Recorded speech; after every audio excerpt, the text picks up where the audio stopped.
जी अस्सलाम वालेकुम जी। उम्मीद करते हैं आप सब खैरियत से होंगे। खुशामदीद कहते हैं आपको तलीम पॉइंट पे।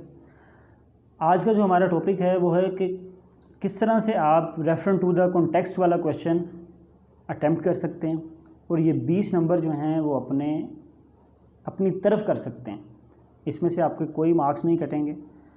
जो डिटेल्स हैं हम काफ़ी आपको बता भी चुके हैं, लेकिन इसमें मज़ीद इसको कैसे सॉल्व करना है, कितनी लाइंस का होना चाहिए, कैसे रेफरेंस लिखना है, कैसे कॉन्टेक्स्ट लिखना है, कितनी एक्सप्लेनेशन होनी चाहिए, तो ये सब आज आपको जो है प्रैक्टिकल करके दिखाएंगे। लिहाजा वीडियो को जो है वो एंड तक देखें, अपना कमेंट बताएं, अपने कमेंट का इजहार करें, हमें कोई राय देना चाहें, कोई दुरुस्तगी के अल्फाज पेश करना चाहें, सब कुछ बताइएगा।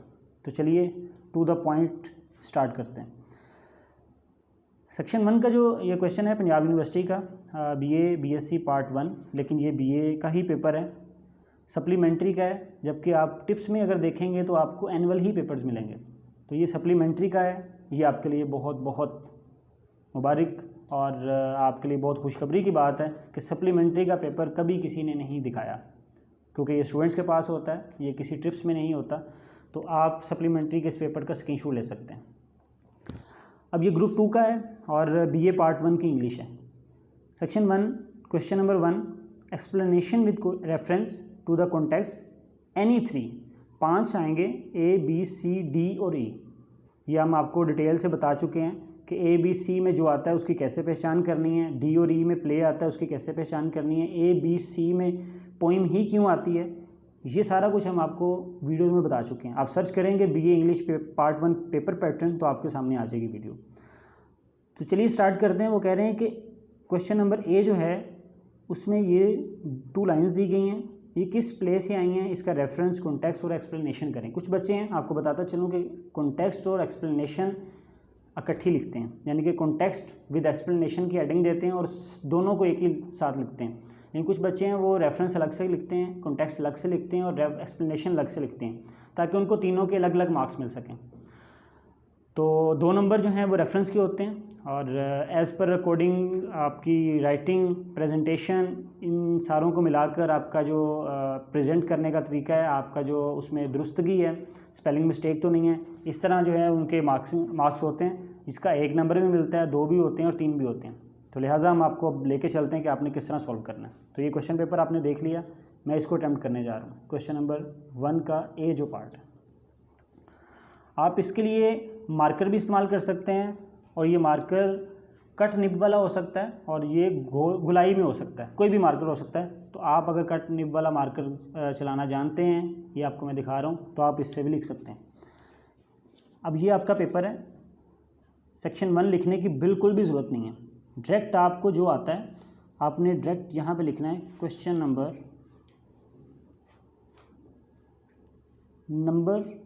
1। क्वेश्चन नंबर 1 लिख दिया आपने।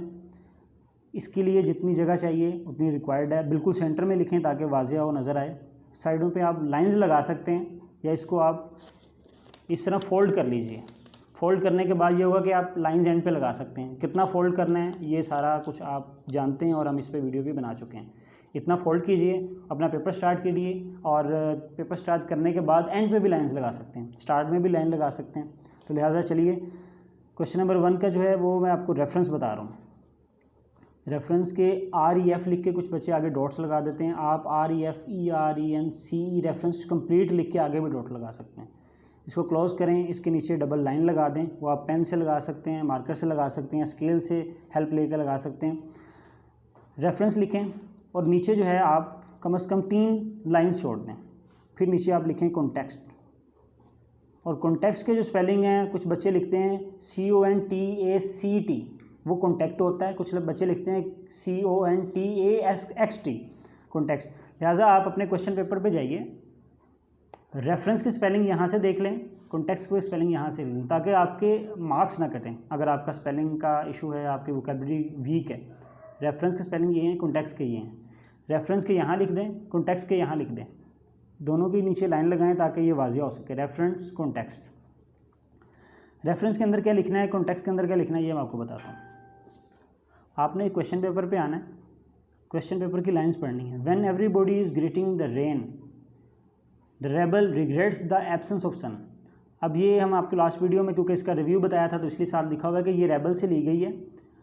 इसका जो है इसके अंदर उन्होंने कहा है कि वो क्यों एवरीबॉडी जब रेन की लोग बारिश की तमन्ना करते हैं तो वो क्यों उसकी मौजूदगी रिग्रेट करता है कि सूरज नहीं निकला।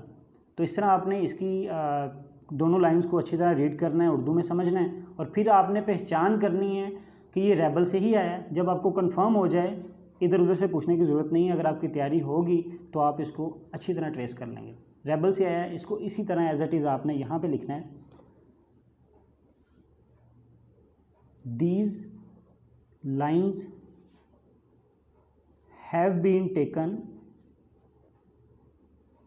ज़रा मैं आपको समझाने के लिए लिख रहा हूँ, काइंडली इसको आप खुद बेहतरीन से लिखिएगा। These lines have been taken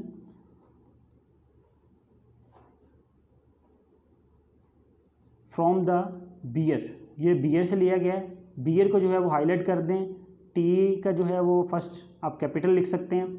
these lines have been taken from the bear, या आप लिख सकते हैं these lines have been taken from the play. अब जब आप फ्रॉम द प्ले लिखेंगे तो फिर द बियर प्ले के बाद आएगा।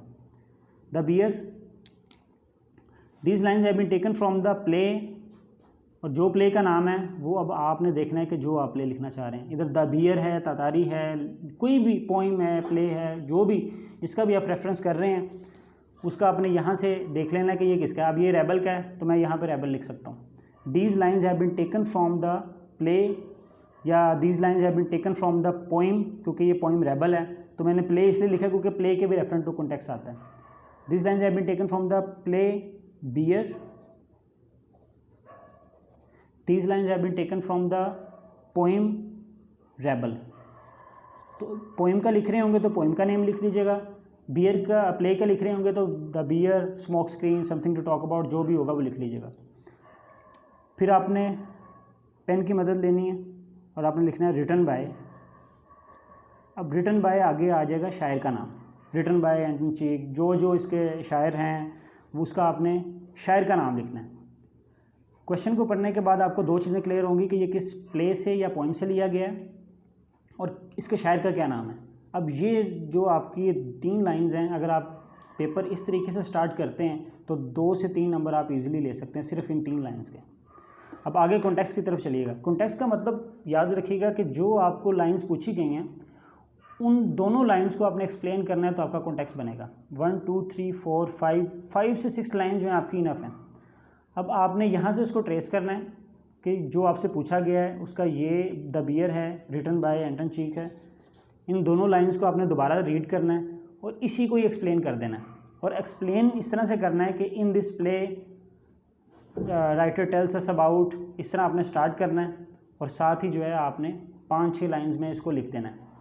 ठीक हो गया।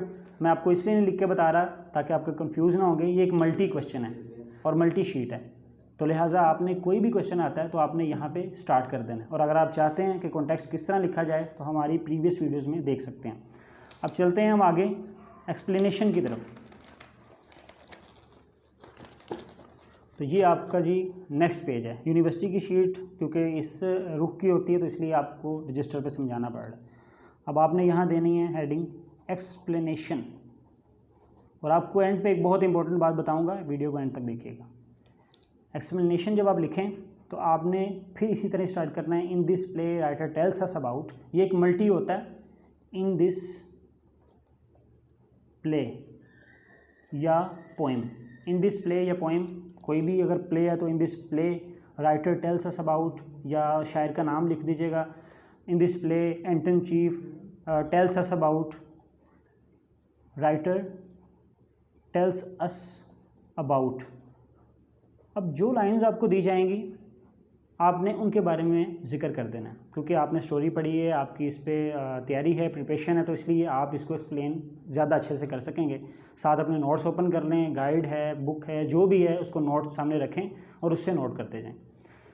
इन दिस प्ले राइटर का नाम लिख दें या राइटर लिख लें। In this play writer tells us about, जिसके बारे में वो बता रहा है, आपने कम से कम 3 शीट्स लिखनी है, 150 वर्ड्स होने चाहिए। 150 वर्ड्स आपने लिखने हैं। और 150 वर्ड्स अगर आप यूनिवर्सिटी की शीट देखें तो इसमें लाइंस होती हैं 1 2 3 4 5 6 7 8 9 10 11 12 13। अब लास्ट वाली लाइन छोड़ सकते हैं, तो इसलिए 13 लाइंस हैं। 10 लाइंस भी वाली शीट भी होती है और 11 लाइंस वाली शीट भी होती है।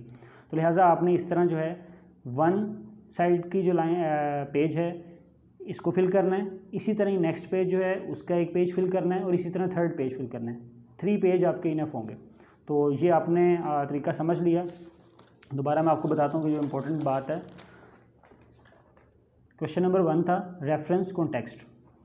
अब जो रेफरेंस है इसमें अगर आपको प्ले आता है या पोइम आती है तो वो आपने सॉल्व कर लिया, लेकिन अगर आपको इसके प्ले का भी आइडिया नहीं है कि कहाँ से आया है और पोइम का भी आइडिया नहीं है कि ये पोइम का राइटर कौन है या ये कौन सी पोइम है, तो आपने कम से कम इस क्वेश्चन को लूज़ नहीं करना, इस क्वेश्चन को सॉल्व करना है। और इसकी ये जो है these lines have been taken from the play, कम से कम इसकी जो बॉडी है वो आपने रेडी करके रखनी है। जैसे ही आपको रिमाइंड होता है, आपके माइंड में आता है, तो आप दोबारा बाद में लिख लीजिएगा और उसी के हिसाब से आप कॉन्टेक्स्ट भी दे दीजिएगा। यानी कि आपको ये ट्रिक बताने का मकसद ये है कि आपका जो क्वेश्चन है वो मिस ना हो। और याद रखिएगा अगर आप इसको मिस कर देते हैं तो आप 33 क्या आप 13 नंबर भी नहीं ले सकते। क्यों? क्योंकि ये क्वेश्चन नंबर 1 है और बहुत इंपॉर्टेंट है और ये कंपलसरी होता है। ये आपने अटैम्प्ट करना है तो आपकी ग्रेजुएशन पे आपकी वैल्यू का पता चल सकेगा कि बच्चे की तैयारी कितनी है। तो लिहाजा आपका वक्त बहुत कीमती है, तो अपना बहुत ख्याल रखिएगा। कोई क्वेश्चन हो, कोई इस्लाह हो तो कमेंट सेक्शन में लाजमी बताइएगा। अल्लाह हाफ़िज़।